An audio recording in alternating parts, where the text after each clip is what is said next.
কি আপনার উপরে পড়ছে কেন? হুমকি কারা দেয় বলো তো? যারা ভয় পায়, যারা ভয় পায় তারা হুমকি দেয়।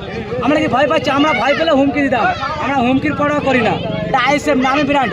ওই কে সায়ানি বলছিল না যে আইএসএফ ইন্ডিয়ান সেকুলার ফ্রন্ট মানে ছ্যাঁকা লাগা, ওদের সবসময় না ছ্যাঁকা লাগে। কোথায় ছ্যাঁকা লাগে বলবো না মিডিয়ার সামনে, তো আর কোথায় ছ্যাঁকা লাগে কীভাবে বলি বলো তো? সেই নওশাদ সিদ্দিকীর ফ্লারি পেন আছে, এক খোঁচায় পুরো শেষ। ক্যানিং আর কোট শওকত মোল্লা এখনো মনে হয় বাড়িতে আছে কি বলতে পারবো নি, এই পেনের খোঁচায়। যে শওকত মোল্লা ওই তার চামচা লাগিয়ে আমাকে বলছে হাতটা ভেঙে দেবে। বাপের বেটা যদি হয়ে থাকতো 2.5 ঘন্টার মধ্যে সেই ভোজেরহাটে বাজারে আমি ছিলাম। বাপের বেটা করে না, ফোন কলে হুমকি না মুখোমুখি হুমকি? ডাইরেক্ট ফোন কলে, মানে রেকর্ডিং এখনো আছে, আমি রেকর্ডিংটা করেছি কি বলতে পারছি না। রেকর্ডিংটা পাবলিক করছি না কেন, তিনি শেষ পর্যন্ত অন্যায় স্বীকার খেয়েছে যে ভুল করেছি, এক গাদা না দাদার কথা শুনে, ওই জন্য আর কিছু বললাম না।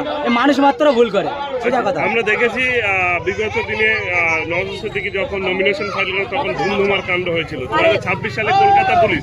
তাহলে 2026 সালে শান্তিপূর্ণভাবে নমিনেশন বা ভোট পর্ব হতে পারে বলে আশা করছেন না? আমরা চিন্তা ভাবনা নিচ্ছি যেন শান্তিপূর্ণ হয়। কলকাতা পুলিশ, বেঙ্গল পুলিশ সবই রাজ্যের পুলিশ, আর এই রাজ্যের পুলিশের উপরে ভরসা হচ্ছে না।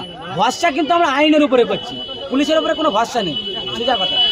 ভরসা নেই বলতে গণতন্ত্র প্রক্রিয়ায় পাবলিক জনগণ জবাব দেবে, আমাদের জবাব দিতে হবে না। এটা পুলিশদের ভেবে রাখতে হবে, কারণ ভাঙড় মানে নামি কাপি, আর ভাঙড়ে যদি উৎপাত হয় তা চিৎপাত হয়ে যাবে গণতন্ত্র প্রক্রিয়া। আমরা দেখেছি ওয়াকফ বিল নিয়ে